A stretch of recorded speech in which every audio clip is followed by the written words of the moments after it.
Olá pessoal, estamos aqui de volta, nós estamos na página 54 e nós vamos falar sobre a Revolução de 1917.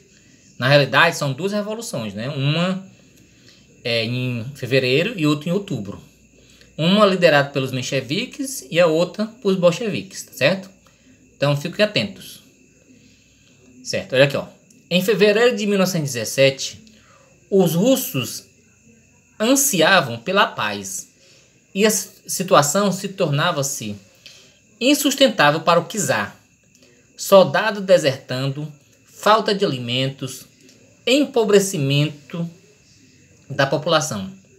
Uma nova onda de greves teve início em 27 de fevereiro. A crescente oposição de grupos liberais levou à deposição de Nicolau II. No dia 27, o poder foi transferido para a Duma e um governo provisório foi formado. Tá? Então, pessoal, aqui é em fevereiro, tá? E quem liderou essa revolução foram os mencheviques, né? Que vocês viram na aula passada. Então, aqui essa revolução é de caráter liberal, burguesa. O novo governo, pretendia honrar os compromissos com a Tríplice Entente e continuar na guerra. Depois, planejava convocar uma assembleia para redigir a Constituição para o país.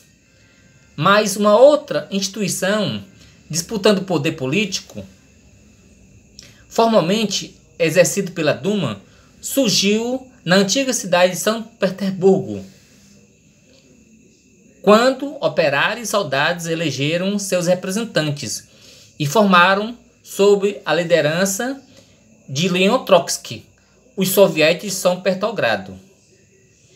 Soviéticos vocês sabem, né, pessoal? Certo. A Rússia mergulhou em um verdadeiro caos político. Enquanto a Duma buscava adotar uma política liberal, os soviéticos de São Petersburgo radicalizavam o processo revolucionário.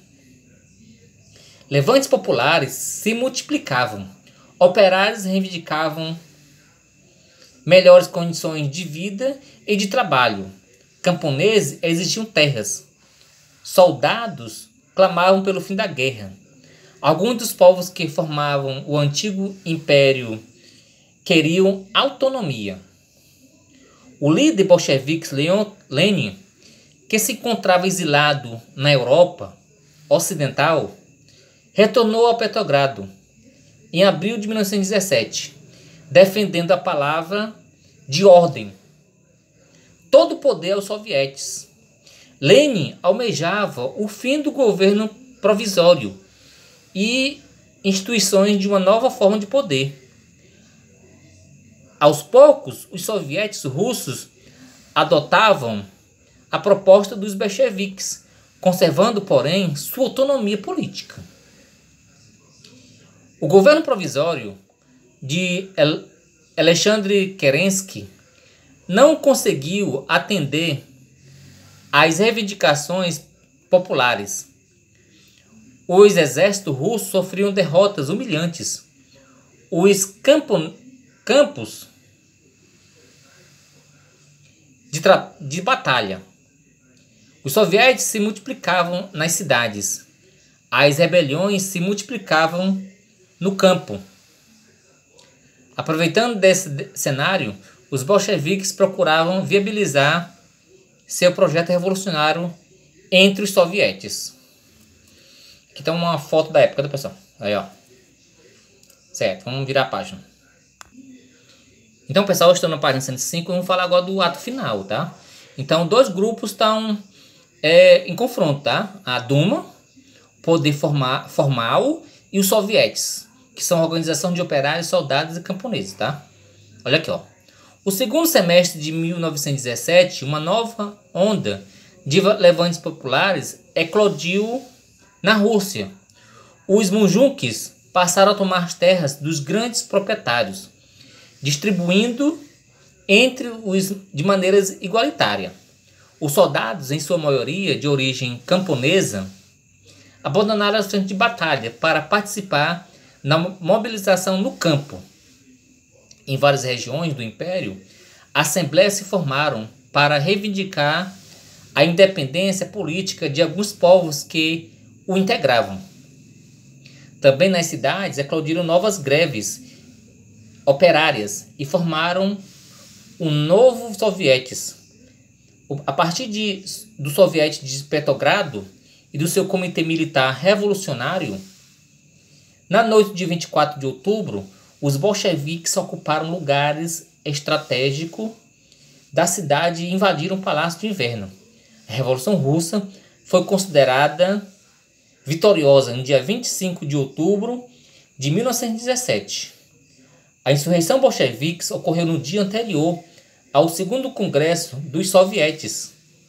Quando ele foi instalado, já havia um governo formado, sob a liderança do Partido de Lenin.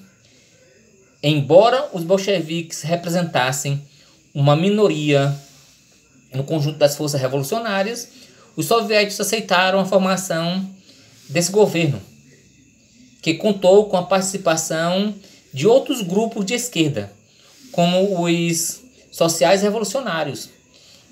Ele recebeu o nome de Conselho do Comissário do Povo e passou a ser presidido por Lenin. O poder aos bolcheviques atenderam a diversas reivindicações, conseguindo satisfazer as pretensões da maioria da população, camponeses, operários e soldados.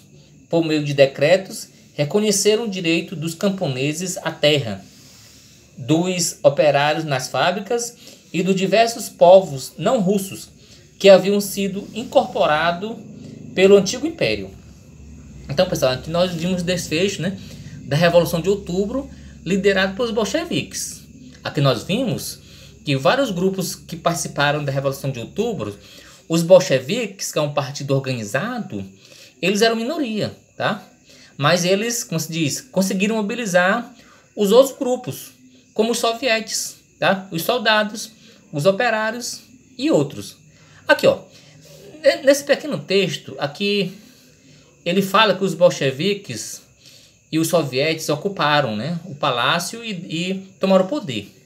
Mas para que a gente possa compreender um pouco mais, quando os mencheviques estavam no poder, tá, houve uma tentativa de um golpe militar, liderado por militares que tinham lealdade ao czar. Então os mencheviques, eles distribuíram armas para a população. Então qual era o grupo que estava organizado nas fábricas? Os mencheviques, né? Os mencheviques era composto por soldados, operários, camponeses. Então dessa forma eles conseguem dar, tá, como se diz, o golpe final, tá? E a Revolução Russa tem um desfecho final, tá certo? Certo, então até mais.